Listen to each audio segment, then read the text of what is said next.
Okay, welcome back, episode 13. Glad to have our first ever guest, one of my coaches out here in London before the lockdown, Geoffrey Sautner. So, Jeff, thanks for joining us, man. Hey, thanks for inviting me. I really appreciate it. Yeah, so we thought we'd just chat about jiu-jitsu and how the world's been impacted. The world's been impacted in crazy ways, but the world of jiu-jitsu. I was saying before we kicked off that seeing Jeff's very cool, but also a little bit sad because it's a reminder of, not being on the mats, the progress that maybe could have been made over this time. So Jeff's a coach at, he has a gym called Alexandra Park in London, and also the head coach at the SOAS University Jiu-Jitsu Club, which is sort of linked to his club. And that was the first place that I trained after I moved to London for my year of studying. I can say that Jeff's a great coach. He's also coached me in my long overdue return to competition. So Jeff, thanks. Maybe you can just kick us off with sort of your own background in jiu-jitsu and how you got to be coaching in London, because you don't sound like you started out in London. No. I'm Canadian originally, but before I talk about myself, I'll just say don't feel too bad about not training, because nobody else is training either. So, the one thing that I've always said is, the reason to go to class is that you have to have in the back of your mind, all of your friends, all of your training partners, they're all going to class all the time. So if you miss a class, they're getting better and you're not, right? 100%. You always want your trajectory to be going up. In the BJJ world, you always want it to be going up, and you're only going to achieve that with hard work. And so, but right now, everybody's trajectory is flat. Everybody, nobody's going down, nobody's going up. It's just flat. So take solace in the fact that you might not be improving, but nobody else is either. Yeah, that's a great point. Yeah. Whenever I miss class, I feel like, I'm falling behind the rest of the group. That's exactly what you say. Yeah, exactly. Yeah. So, I got into it because I did wrestling in high school. I'm Canadian, as I mentioned. And I did wrestling for about a year and a half, and I loved it. I never did all that well in wrestling. I did okay. I think I should have started a bit younger. I think the really great wrestlers all start sort of before the age of 12 or around that age. And I started when I was 17. But I did all right. Like, I went to sort of municipal championship, meaning I kind of went to the Toronto level championships. But loved it. And then, I got to be 18 and suddenly the life of partying took over. And so I stopped. Moved to London when I was 23. And of course, like almost everybody else in the world, had seen this kind of UFC thing and thought, that looks kind of interesting. And I knew that Gym Box in Holborn was holding classes near me. So I decided to go check it out. And the classes, they were being done by a UFC fighter, French guy, and his assistant, a guy named Ashley Grimshaw, who's an MMA fighter now. And I started with those guys. And I thought going into that first class, I thought, I'm going to do okay. I got this wrestling background. I'll probably be fine. And they kick some ass, And then I went up against someone. The first guy I sparred with was smaller than me, which doesn't happen a lot because I'm 65 kilos normally. And I just got whooped, absolutely whooped by this person. And I think that's a threshold moment for most people, where they get into this situation where they get beat up pretty badly by a person they were not expecting. And that threshold really divides the world into two types of people. There's the type of person who says, I've been whooped, I feel embarrassed, I'm never going to do this again. And that's a fine reaction. There's nothing wrong with that reaction. There are lots of people who try something and are not interested in it, But I'm the second type of person, which is, I've got my ass kicked. I have to learn how to do that. Yeah. I'm willing to do whatever it takes to learn how to do what that person just did to me. And I know that I can tell that both of you being blue belts, or I think Dan, you're not far from being a blue belt. you Agreed. have stuck out the hardest part of it, right? You've stuck out through the first year where everybody kicks your ass. And if you've got to this point, you've got the bug. That's what I call it. You've got the bug, right? You probably watch videos when you wake up in the morning. You know, you talk to your friends about it. Your partners probably are sick of you trying to do kimuras on them and wrist locks and stuff. So Yeah, you start a podcast. or you start a podcast. Yeah. Yeah, I think Yeah, Jeff, and then how did I mean, that was quite a long time ago, and jiu-jitsu must have looked very different back then in terms of the number of people around practicing. And when did you sort of transition into coaching or become a coach and start with SOAS and Alexandra Park? I never intended to be a coach. That was not ever my my goal for this. It was something that came about through circumstance. So one of my coaches, a guy named Eduardo Gonçalves, he was teaching here at SOAS, which is a university right in the center of London. It's a university campus. And it was convenient for me. I was working in an office around the corner, working at an organization that did like international law, human rights kind of thing. And I'd worked there for many years, and so having a club right next to me was great. I could go on my lunch hours. Went there for quite a while, and then Eduardo moved to the States, to Florida. He had an opportunity to train at American Top Team, and I think, you know, if you have that opportunity, you have to take it. So he left, and he gave the club over to one of his friends, who's black belt, and a guy named Marlon Queiroz, who's a Brazilian black belt, and another very good friend of mine. He stuck it out for a little while. Long story short, eventually we were left without a teacher. And I had just been promoted to purple belt at that time. This was 6 years ago. And I had no real methodology about teaching. It was not something that I'd ever really spent a lot of time thinking about. But I knew that if I wanted to continue training at this location, it had to be me that provided the impetus behind it. So I did. I started with like 1 or 2 students, and to them I'm very grateful. I still have them now. I'm very grateful because without them I would have probably stopped there and just maybe done it once a week or something up at Alexandra Park. So just slowly went from there. And I think once you start teaching other people how to do something like this, that's the moment when you really start to understand the finer details of the sport. It's not until you start teaching and you start seeing how other people learn that you have a real grasp on the concepts. That's my feeling anyway. Certainly in my experience, that was the case. Yeah. I was just about to ask, like, I'm sure teaching has so many benefits to your own game. I was just about to ask you to maybe touch on how teaching has just, you know, maybe helped you see different things, see the technique clearer. I'm sure that is the case. Yeah, I think, the way I describe it is this.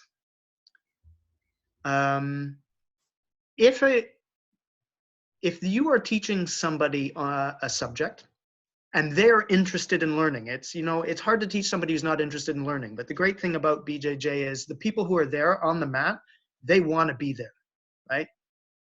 This is not a high school teacher with a bunch of math students who clearly would rather be, off smoking pot in the schoolyard, These people want to be there. And I think if you are teaching somebody who wants to be there and you are teaching them and they are not getting what you are teaching them, that's the teacher's fault, not the student's fault. Do you know what I mean?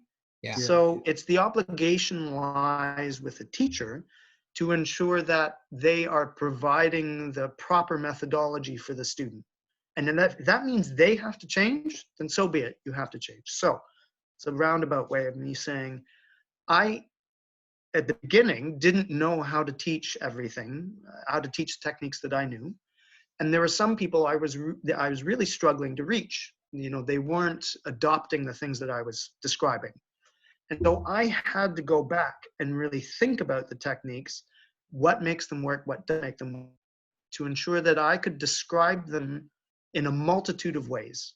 Not just a saying, okay, you take your left foot and your right arm and do this and do X, Y, Z, but to also reach somebody maybe who doesn't have the spatial acuity to be able to place their right arm or left leg in a position. And I think when you start to deconstruct the positions, so it's you stop delivering the teaching in a way that you were taught, but instead deconstruct it and provide the information to a student in the way that they need to hear it. And in doing so, you learn a lot more about the techniques because of that deconstruction process. Do you understand? There's a very long-winded way of saying probably something more simple that I can't think of at the moment. But yeah, you're unpacking the technique. So you kind of analyzing each detail, you know, and explaining it to the student. So it just becomes more ingrained in your, you know, your physical repetitions as well as your mental repetitions. So I think that's, if I'm understanding where you're going with. Yeah. And also you start throwing away the things that your teachers taught you that maybe are not right. Like it's a really important aspect of delivering information is just because you were given information doesn't mean it's right. I'll give you an example that makes sense to you guys. When you are arm barring somebody, do you cross your feet? No. Wrong. The answer is maybe. It depends on the position. Yeah. If you are on top, if the person is on their back and you are trying to armbar, probably crossing your feet is a bad idea, but not necessarily. It depends. Right. If you are on the bottom, sometimes crossing your feet is the only way to prevent getting stacked, or maybe the person lifting up all the way out of the position. So you can't just simply regurgitating facts is not going to be an effective way to find your own path through teaching these techniques, right? So what I encourage my students to do is I say to them, go train everywhere you can. Don't like, I'm not this type of person who is very precious about their students. I think I encourage them to train under as many other people as possible. I know that is perhaps not, especially for the more old school gyms, that's not encouraged. But for me, I think you need to get as many teachers as possible. You have to get as many looks as possible on a position. The only thing I ask is, if you get a new look on a position, bring it to the club, share it with us. You know, I'm here sharing all of my stuff for you and telling you to take it out to the world and see other teachers and other people. But all I ask is that you do the same for wherever you train with me. Yeah, I can vouch for that, because I was training with you at SOAS, and then realized that there was training at LSE as well, which is where I went before, when the campus was open. And I remember saying to you, I'd like to train there as well. And your reaction was like 100%, the more the better, which I think is, it's a great thing in martial arts to find people who are not overly egotistic, because I think in all martial arts you see a lot of ego. True. But I don't want you to think that if there's another, so I'm not trying to say this, that if there's another club that doesn't want their students training in other places, I don't think it's necessarily always about ego. I think it's also, and especially in these times, especially, this is very prescient, it's often about money. Yeah. Right? And if you have students, you are making money. And as a teacher, that's, in the end, you got to eat, right? I have to pay rent just like everybody else. So there is a lot of competition in the city. I am blessed by the fact that I have a very low expenses, so I don't have a brick and mortar club that I have to pay for, right? And because I have that gift of being able to teach with low overheads, I can deliver this message of train elsewhere. But if I were somebody who had to pay rent or a mortgage on a location, and I had to buy new mats all the time and etc., I'd be perhaps maybe more precious about my students. Yeah, for sure. And I think that's understandable, that motivation is understandable. So Jeff, let's get to those sort of brick and mortar and staying afloat sort of questions, because we, the students, are stressing out about, it sucks not to be on the mat, but as a coach, where do you think, I mean, it's so hard to predict where things might be going, when we might get back to the mats. Jazz and I were talking the other day about how we might get back, but it might look different. Maybe class sizes have to be restricted and you're training once a week instead of often. And I know you're starting to already offer to teach online as best you can by reviewing footage and things like that. So yeah, I mean, what's your kind of current thinking? Yeah, it's hard to know. I'm not sure that I know enough about the situation to give a really informed response. So, if I can hedge all of my responses in that, but I'll say first off, I think that it's not going to go back to the way it was. I don't think it will ever go back to the way it was. I think we are entering into a new era here where people are going to be a lot more careful about how they interact with each other in a physical way. Especially strangers. If you think about it, it's a very strange sport that we have, where you can walk into a room and sometimes maybe you're traveling, you're going abroad or something, and you'll walk in, you'll want to visit a BJJ club, the local club, and often they're very happy to have visitors. And you'll walk into that room, a room full of strangers, and within a couple minutes, you will be rolling around on the ground, bear hugging each other. I mean, it's weird, right? Yeah. It's not something that exists in almost any other sport, I would say. And I think in the post-COVID world, people are going to be a lot less likely to be willing to engage in this kind of behavior with strangers. So I'm not sure exactly what the future holds. I think that we can say with some certainty that the BJJ world will not ever be the same as it was before COVID. That's my take on it. How it's going to change in the future, 6 months from now, a year from now, I don't know. Yeah. I don't know. I mean, it's not a very, I wish I had better news, right? Like I wish I had a better, a more rosy opinion on this, but the reality is, for those of us who are teachers, who tried to make a career out of being a teacher, you're going to have a good, long, hard think about whether or not this is a career that you want to pursue, because I'm not sure that there's going to be as much money in this as there was before 2020. Yeah. I don't know. What do you guys think? Johnny? Okay. Yeah, I think, as you're saying, it's a very difficult thing to try and forecast. I mean, we've seen with the progression of COVID how things have changed so rapidly, week from week, even day from day. So it is hard to judge, but I think definitely people now are more aware of kind of, these type of virus infections, and are more wary of wanting to be on top of people, close contact. I was at a stadium event just before this kind of kicked off with about 50,000 people. And I'm thinking, are people ever going to want to put themselves back in that situation? But I hope at some point, whether it's a year, 2 years, or 3 years down the line, we can somehow return to not always kind of having some sort of paranoia about being in a big crowd. And obviously, as far as jiu-jitsu goes, I would love to just go back to training how it was with 50 to 100 guys in a room and not worry about that. But I guess time will tell, as you say. Yeah. So I don't know how old you guys are. I've turned 43 this year. So, and I actually turned 43 in March. So my 43rd birthday was an online affair. Let's put it that way.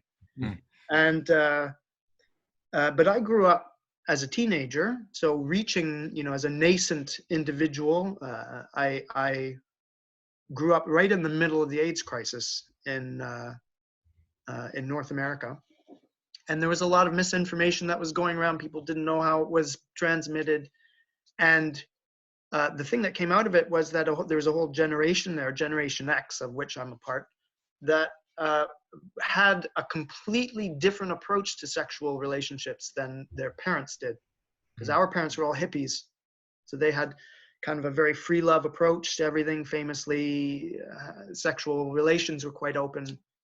But for my generation, mainly due to the AIDS epidemic that happened right when I was a teenager, we, as by and large, we didn't have sex, didn't have unprotected sex. So teenage pregnancy went way down. Incidence of sexually transmitted diseases went way down in North America anyway. And so I think we can expect, and I should say, it didn't really come apparent how it changed the outlook of that generation until 10 years later, 20 years later. And I think we're not really going to understand how COVID has colored the outlook of the generation that's coming up now until 10, 20 years in the future. We don't really know. For those of us who've lived through it already, maybe we, who've lived through this and previous ones, maybe we have a better understanding. But for the young people who are growing up now, who will spend the next year, 2 years, 3 years engaging in social distancing, how does that, we're talking about BJJ, but how does this apply in a wider kind of social way? Things will change. It's going to be, it'll be a real watershed moment for Western society as we know it, I think. Yeah, for sure. The new norm is going to be going to a restaurant and having the tables, everyone 6 feet apart from us. That, those type of, on a more smaller scale, are going to be the changes you just see everywhere, Yeah, well, absolutely. one of the things Jazz and I were sort of just knocking around, thinking out the box about how jiu-jitsu might look, included having designated training partners. It's only these 5 people that you are ever on the mats with, and somehow you try to keep track of each other's exposures. Yeah, as you say, who knows? The worrying difficult, isn't it? world, and one of the minor worries for a very, very small population of the world is this very addictive sport. Yeah, I think so. A vaccine is going to change everything. This will be, I think, what will allow us to go back to whatever normal is. I don't actually think we should go back to normal, because normal wasn't really great for everybody. But we are not going to be able to stop social distancing until a vaccine is not only developed, but made safe and then rolled out to literally 5 or 6 billion people in the world, this is a massive task. The government is saying 12 months. I'd be surprised if it was less than 18, maybe even 2 years. It's a massive task. It's the kind of undertaking that a whole world has to get in on. It's not just the UK government or the American government or the Canadian government. It has to be something that the entire world comes together to be able to do. Yeah, definitely. And Jeff, how many days a week before obviously the lockdown were you able to teach and train? And do you have students in your gym that you can have like a good role with and put you maybe in some tough positions once in a while? Yeah, of course. Yeah, as I trained, I taught 5, 6 classes a week, 5 days a week. Yeah. Okay. And in fact, just before the lockdown, I had signed on to teach at 2 new locations, one in Hoxton, Hitio Gym, which, if we get this all sorted out, I'll be teaching there in due course. Teaching in Camden as well. So I was right on the verge of increasing my number of classes to 8 or 9 a week. And I have lots of students give me a hard time. Absolutely. I'm not a genetic freak. I actually didn't start this until I was 30 already. I started just shy of my 30th birthday. So, I don't have the luxury of being able to rely on athleticism for what I do. I have to be able to be systematic about my technique. And there's, I think you hear a lot in BJJ circles that people, it's almost like a bit of a, if you want, sometimes people will give a shrouded compliment to somebody by saying, hey, you're really strong, when what they're actually saying is, your technique isn't very good, but you beat me because you're stronger than me. And I think that's BS. being strong is really good. It should be the default for every single person engaging in martial arts, is be strong. If you can be stronger than your opponent, do so, right? We all work very hard to overcome those things, of course, but in the end, you should not feel like if you were overpowered, then somehow that person is less of a martial artist. There are lots of people I roll with that I'm definitely not stronger than. They overpower me quite easily. And I have to work very, very hard to level that playing field. But if you can be stronger, do so. You know, there's like that Nicky Rodriguez won, came third at ADCC in 2019? Yeah, and he won his trials, I think, too. Won trials, yeah. And he, you know, famously, he says he's been training for 6 months at Henzo's in New York. Yeah. Down her death squad. And they trot out this line, oh, it's, you know, he's been training 6 months and he beat Cyborg and, you know, all this. Well, you know what else? He's also a 3-time national champion in wrestling in the US, right? Like the guy is built like a brick shit house and he's strong as fuck. And he's a great grappler. He just doesn't know a lot about BJJ. Right. So I think that, you know, we have to be careful about, you know, lionizing people who are not as strong with good technique, because in the end, this sport is about being strong too. And if you can be stronger, do it, you know? Sure. And it seems as if from like, you know, what you were just saying about Nicky Rod and what I watch and hear in MMA is that wrestling is an amazing base to go and then transfer to jiu-jitsu. Yeah, absolutely. What is it about wrestling that makes it such a base for jiu-jitsu? Yeah, that's a really good question. And it's not, okay, I think you're right. If you can choose one discipline to start with to have a good MMA career, it's wrestling. But it's not because the techniques of wrestling, because you can learn that in lots of different forms. You have catch wrestling and judo. You have pancrase, you know. Sorry, my pop-ups just come up there. Yeah, me too.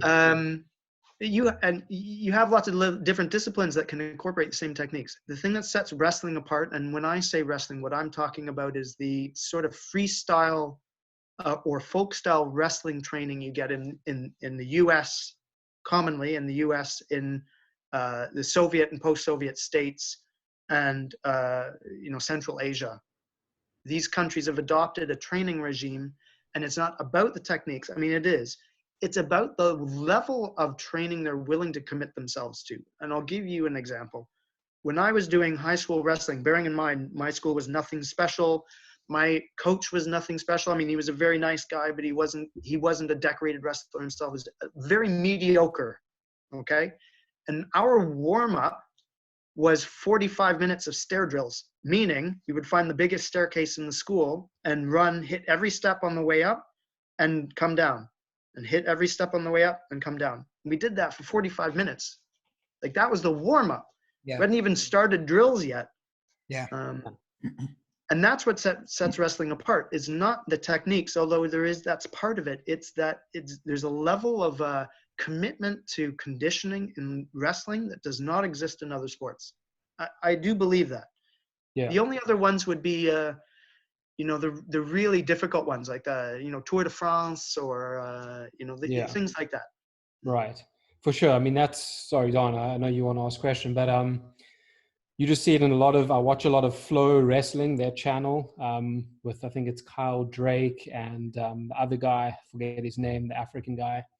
And they're just conditioning, they're training, but you hear it from all the UFC athletes about wrestling. You know, if you've gone through that wrestling caliber, through school, high school, it really mentally sets you apart, that toughness of grinding through. Yeah, even a guy like Henry Cejudo will say, you know, you never know how much of what he's saying is in jest, but you do get the sense that when he says of all the achievements, the Olympic gold medal was the most gratifying because it was the most difficult in wrestling. You do get the sense that he means it when he says that. Yeah, I believe him. Yeah, sorry, Jazz. No, I was just wondering because you were saying with your wrestling coach, he made you do the 45-minute warm-up of stairs.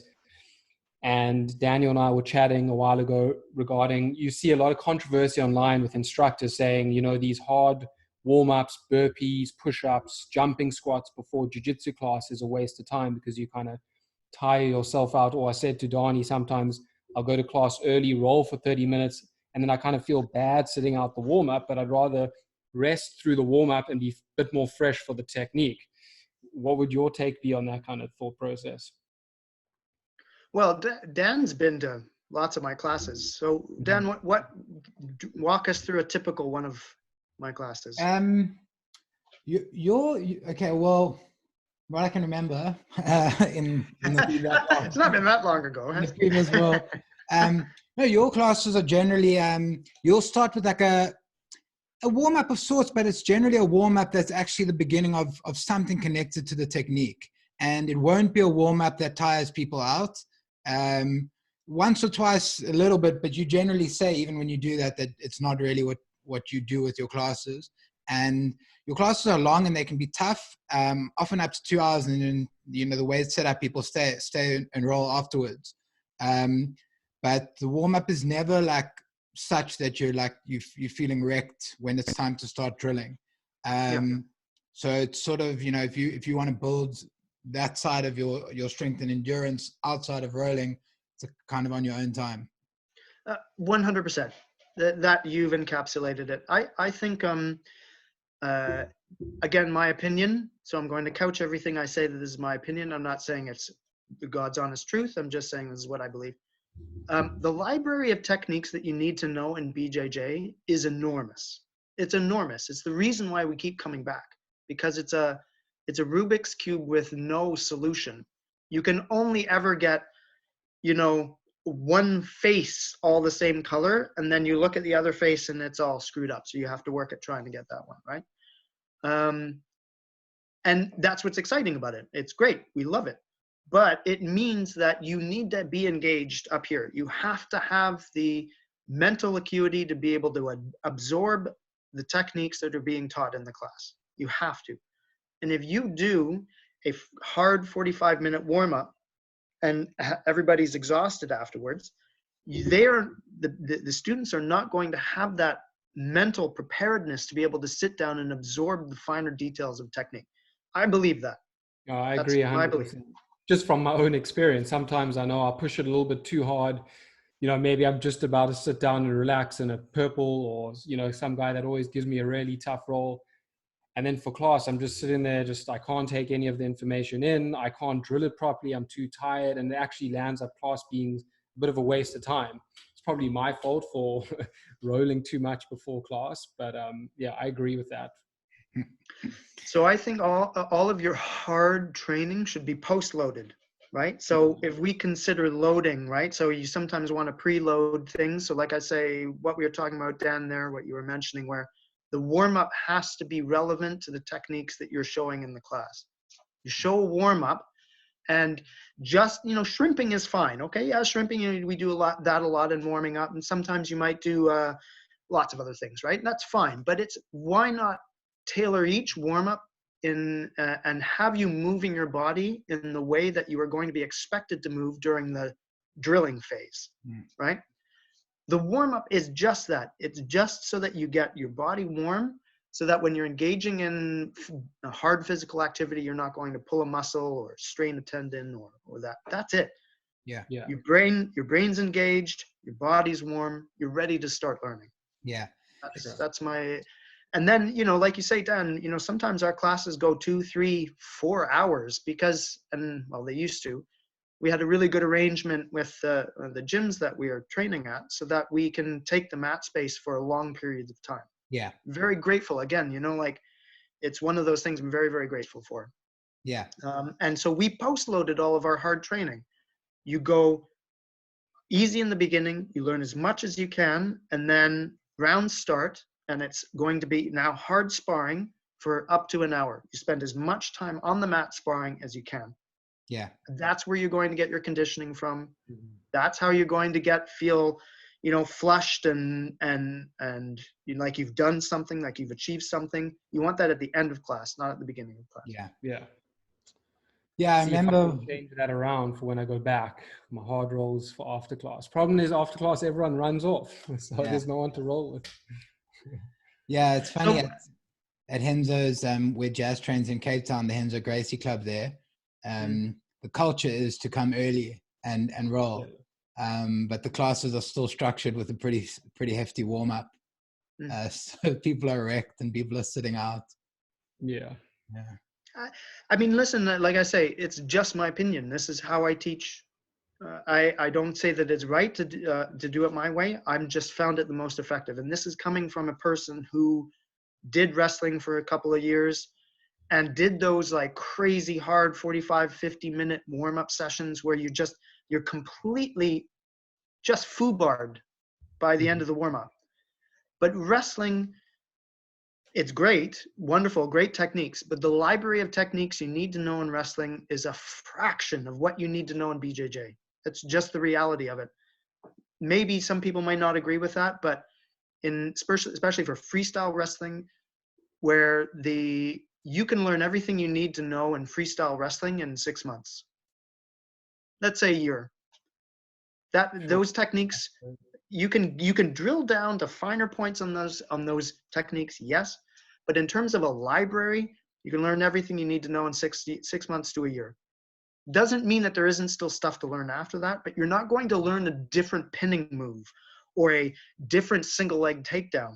You know, there's a series of single leg takedowns. You get better at them by drilling, yes, but the library is relatively small. So a longer, harder warm-up makes sense because the wrestler that will win, given that the library is relatively small, the wrestler with the better conditioning is more likely to win. Where in BJJ, you can have somebody with very poor conditioning, but still, you know, absolutely murking everybody on the mat because their technique, they know like maybe 10 or 15 years worth of techniques more than everybody else on the mat. Yeah. So I guess in a way, wrestling, there's less room to improve yourself skill-wise and set yourself apart skill-wise than maybe in jiu-jitsu. Yes, and I think that individual talent levels matter a lot more in wrestling than they do in jiu-jitsu. That's my opinion. So you can have somebody like a Jordan Burroughs, not taking anything away from the guy. He is a tactician. His technique is excellent, but the dude is a genetic freak when it comes to wrestling. And his explosiveness is amazing. And so I think if you can normalize a sport, so you can take a mean measurement of what kind of average performance level is in a sport and draw it out, you will get outliers, right? So people like Jordan Burroughs might be an outlier. Nicky Rodriguez is an outlier for sure. He's another one. And for everybody else, it now becomes less about being an outlier because talent is a finite resource and more about whether or not you can make up the ground with the outliers through technique or not. If your library of techniques is larger, you can bridge that gap more easily. If the library of techniques is relatively small, then the outliers are always going to have an advantage. Does that make sense? Yeah, totally. Yeah. Well, this has been very, very interesting. Jazz, I don't know if there's anything else you had in mind, but yeah, I mean, I've really enjoyed this. Thanks, man. Really enjoyed it too. Great chat. Maybe we can have you on more often if you got some time in the lockdown. It was very insightful. It's very nice to have the perspective of someone who teaches, has been around the sport for so long, and I'm sure it's not that long, guys. I'm not that old. Okay, well, compared to us at least. 13 years. I actually also started at 30, I think. So yeah, but Jeff, I don't know if you want to like plug or like anything like you got going on, or you're somewhere that people can find you online if they want to. I know you're doing some online coaching, like I say, for your current students. Yeah. I mean, everybody's welcome to find me on my Instagram is Spectrum BJJ. So cool. You can look me up there. I don't have a lot of content there, but I've got some stuff.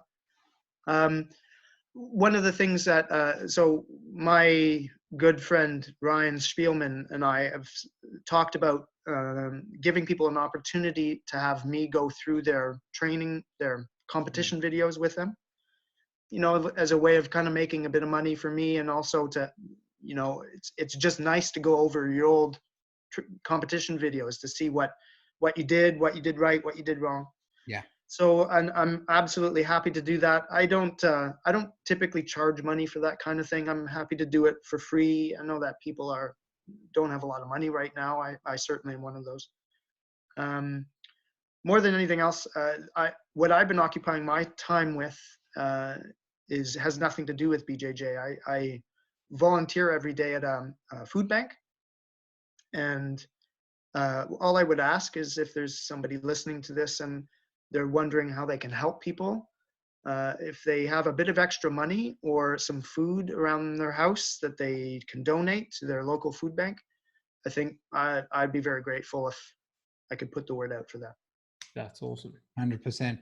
Great, Jeff. So we'll link to your Instagram on our post for this.